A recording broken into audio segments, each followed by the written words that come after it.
Finally a bit of aggression. Sumya. Wow. Champions crown and history created. ভিক্টোরিয়াকে হারিয়ে global super লিগের champion Rangpur. ধুঁকতে ধুঁকতে গ্লোবাল সুপার লিগ শুরু করেছিল রংপুর রাইডার্স। নিজেদের প্রথম 2 ম্যাচে হাতের মুঠো থেকে জয় হাতছাড়া হয় দলটির। ফাইনালে যাওয়ার হিসাবটা তখন পাহাড় টপকানোর মতোই কঠিন ছিল দলটির জন্য। তবে সেই প্রায় অসম্ভব হিসাব মিলিয়ে শেষমেশ শিরোপার মঞ্চে জায়গা করে নেয় দলটি, আর সেখানেও চমক দিয়েছে দলটি। গ্লোবাল সুপার লিগের প্রথম আসরের ফাইনালে অস্ট্রেলিয়ার দল ভিক্টোরিয়াকে হারিয়ে চ্যাম্পিয়ন মুকুট জিতেছে বাংলাদেশ ফ্র্যাঞ্চাইজি রংপুর রাইডার্স। শনিবার 7 নভেম্বর গায়নার প্রভিডেন্স স্টেডিয়ামে অনুষ্ঠিত হয় শিরোপা নির্ধারণী ম্যাচ। ভিক্টোরিয়াকে 56 রানে হারিয়েছে রংপুর।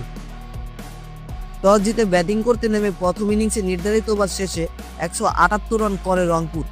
জবাব দিতে নেমে 18 ওভার 1 বলে 122 রানে অল আউট হয় ভিক্টোরিয়া। গায়না ক্রিকেট কর্তৃপক্ষ আয়োজনে প্রথমবারের মতো আয়োজিত গ্লোবাল সুপার লিগে অংশই নেওয়ার কথা ছিল না রংপুরের। বিপিএল এর চ্যাম্পিয়ন দল হিসেবে ফরচুন বরিশালকে টুর্নামেন্টের জন্য আমন্ত্রণ জানিয়েছিল গায়না। তবে বরিশাল সদিচ্ছা না দেখানোয় রংপুর রাইডার্স সুযোগ পায় টুর্নামেন্টটিতে, আর সেই সুযোগটা ভালোভাবেই কাজে লাগিয়েছে রংপুর। বিশ্বের 5টি ফ্র্যাঞ্চাইজি টুর্নামেন্ট 5 দলকে নিয়ে আয়োজিত টুর্নামেন্টের প্রথম শিরোপা জিতে নিয়েছে দলটি। পুরো টুর্নামেন্টের মতো ব্যাট হাতে ফাইনাল ম্যাচেও ঝলক দেখিয়েছে সৌম্য সরকার।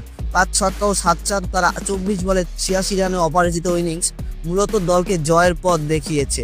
ব্যাটিংয়ের শুরুতে তাকে ভালো সঙ্গ দিয়েছেন আরেক ওপেনার স্টিভেন টেলর। যুক্তরাষ্ট্রের এই ওপেনারের সঙ্গে উদ্বোধনী জুটিতে 124 রান তোলেন সৌম্য। 49 বলে 68 রান করে টেলর বিদায় নিলেও শেষ পর্যন্ত উইকেটে ছিলেন সৌম্য। দলের আর কেউ তেমন বড় রানের দেখা না পেলেও শেষ দিকে ঝড়ো ব্যাটিং করে রংপুরকে 178 রানের পুঁজি এনে দেন এই ব্যাটার।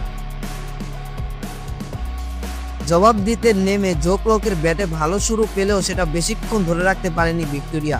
3 ওভার 2 বলে দলীয় 27 রানে উইকেট হারায় অস্ট্রেলিয়ার দলটি। এরপর নিয়মিত বিরতিতে উইকেট হারাতে থাকে দলটি, 122 রানে অল আউট হয়। ভিক্টোরিয়ার হয়ে ইনিংসে সর্বোচ্চ 40 রান করেছেন জো ক্লার্ক। ব্র্যাকম্যান, রোনাক ছোলো ও কারিমা গোল করেন 13 রান। রংপুরের হয়ে সর্বোচ্চ 3 উইকেট নিয়েছেন যুক্তরাষ্ট্রের স্পিনার হারমিত সিং। 2টি করে উইকেট নিয়েছেন শেখ মেহেদী, সাইফ হাসান ও রিশাদ হোসেন।